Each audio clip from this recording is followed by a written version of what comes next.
Hello guys, good morning. চলে এসেছি একটা নতুন ভিডিও নিয়ে। আশা করছি তোমরা সবাই ভালো আছো, আমিও ভালো আছি। তো সেই দিনটা ছিল শিবরাত্রির দিন। আর শিবরাত্রি কার কীরকম কাটলো সবাই একটু কমেন্টে জানিও।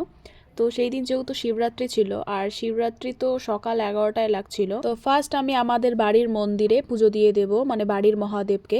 আমার মা সকালবেলায় সব কিছু মুছে টুছে রাখছিল, আমাকে বলছিল পুজোটা দিয়ে দেওয়ার জন্য। বাড়ির পুজো করার পর আমি যাব শিব মন্দিরে, মানে বানেশ্বর শিব মন্দিরে পুজো দেওয়ার জন্য। তাই আমি ফুল ফল যা আছে সব কিছু আলাদা ভাগ ভাগ করে রাখছিলাম, বাড়ির জন্য আর মন্দিরের জন্য।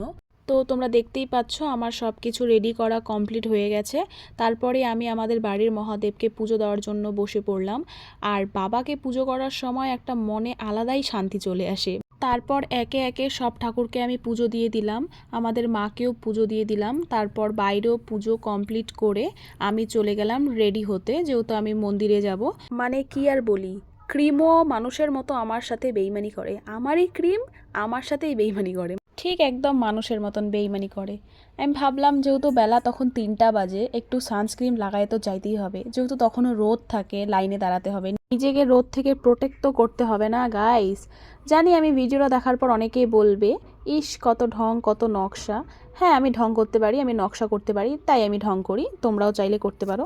যাই হোক, এখনই একটা ম্যাজিক হবে গাইস। তো ফাইনালি ম্যাজিক হয়ে গেল, আমি একদম মন্দিরে যাওয়ার জন্য রেডি। এদিকে সব কিছু আমাকে মা বের করে দিচ্ছিল। তারপর আমরা বাড়ি থেকে বেরিয়ে পড়লাম মন্দির যাওয়ার উদ্দেশ্যে। এই যে এটা হলো আমার সখী, আর একজনও আছে, আমরা 3জন যাচ্ছিলাম।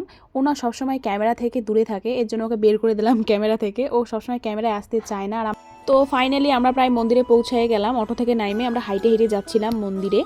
গিয়ে তো আমরা লাইন দেখে অবাক, মানে আমরা ভাবছিলাম বিকালে যাব, বিকালে একটু ভিড়টা কম থাকে, সকাল টাইমটায় ভিড়টা বেশি থাকে, কিন্তু গিয়ে যেই আর সে। যাই হোক, কি আর করা যাবে, আরো অনেক লোক আসছিল, তাই আমরা ফটাফট লাইনে দাঁড়িয়ে পড়লাম। আর এক চেংড়ি বলতেছে আমি আর পারতেছি না, আমি একটু বসি, রেস্ট করি, তোরা লাইনে দাঁড়ায় থাক। এদিকে 1 ঘন্টা পার হয়ে গেছে, তাও আর লাইন আগায় না। মানে কি আর বলি, এত ভিড়। লাইন দাঁড়াতে দাঁড়াতে রাত হয়ে গেল, তখন মনে হয় 7টা বাজে, তখনও আমরা মন্দিরের কাছাকাছি যেতে পারি, তাও কত লম্বা লাইন।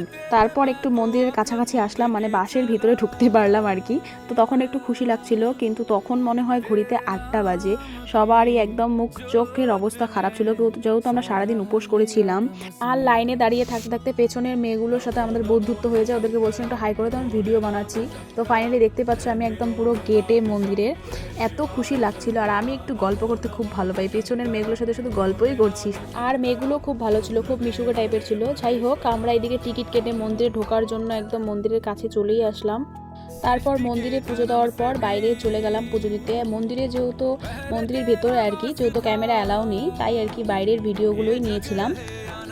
একে একে সব জায়গায় বাইরে পুজো দিয়ে দিলাম। আর বাবার কাছে আমার চাওয়া পাওয়া বলতে কিছুই নেই, কারণ আমি জানি বাবা আমার জন্য কখনোই খারাপ কিছু করবে না। যা আমার জন্য ভালো, যেটা ভালো সেটাই করবে, পুরো বিশ্বাস আছে বাবার উপর। যাই হোক, তারপর আমিও চলে গেলাম নন্দীজির কাছে আমার মনের ইচ্ছা বলার জন্য। তো ফাইনালি আমাদের 4 ঘন্টা লাইনে দাঁড়ানোর পর পুজো কমপ্লিট। আর পুজো কমপ্লিট করে তো আমরা সেই খুশি। তো সবাই কমেন্টে বলে যাও হর হর মহাদেব। আজকের জন্য টাটা।